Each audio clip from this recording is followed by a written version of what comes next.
প্রিয় শিক্ষার্থী, এসো পড়ি চ্যানেলের পক্ষ থেকে সবাইকে শুভেচ্ছা। আজকের ভিডিওটিতে আমরা ৮ ক প্রশ্নের সমাধান দেখব। ৮ ক প্রশ্ন রয়েছে, জহির ওয়ার্কশপের মূলধনের পরিমাণ নির্ণয় করো। যখনই মূলধনের পরিমাণ নির্ণয় করতে বলা হবে, আমরা ১ তারিখের লেনদেনের উপর ভিত্তি করে মূলধনের পরিমাণ নির্ণয় করব। কেননা যে টাকা বা আসবাবপত্র, যন্ত্রপাতি বা পণ্যদ্রব্য নিয়ে ব্যবসায় শুরু করে, সেটাই হচ্ছে মূলধন। তো আমরা যদি দেখি, জানুয়ারি মাসের ১ তারিখে লেনদেন রয়েছে জনাব জহির ৫ লক্ষ টাকা ও ৫০,০০০ টাকার আসবাবপত্র নিয়ে বিনিয়োগ করেন।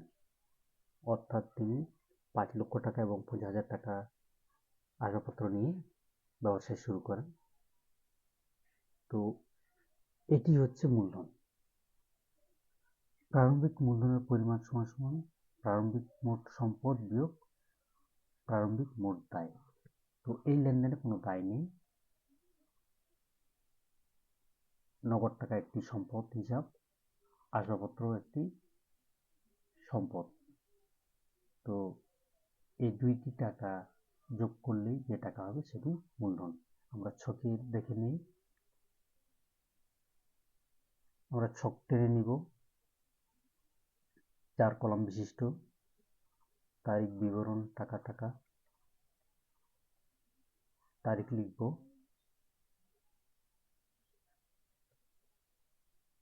নগদ আছে ৫ লক্ষ টাকা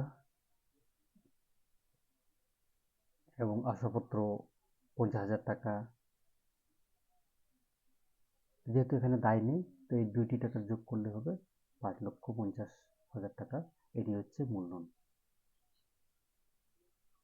তো ছক ছাড়াও আমরা এই অঙ্কটি করতে পারি এইভাবে, অর্থাৎ হিসাব সমীকরণ লেখার মাধ্যমে। প্রারম্ভিক মূলধন সমান সমান প্রারম্ভিক মোট সম্পদ বিয়োগ প্রারম্ভিক মোট দায়। এখানে মোট সম্পদ আছে বা সম্পদগুলো হচ্ছে নগদান যোগ আসবাবপত্র, কোনো দায় নেই। নগদে আছে ৫ লক্ষ টাকা এবং আসবাবপত্রে ৫০,০০০ টাকা। ৫ লক্ষ এবং ৫০,০০০ টাকা যোগ করে হচ্ছে ৫,৫০,০০০ টাকা। এটি হচ্ছে ৫,৫০,০০০ টাকাই হচ্ছে মূলধনের পরিমাণ। আশা করি তোমরা বুঝতে পেরেছ। ধন্যবাদ।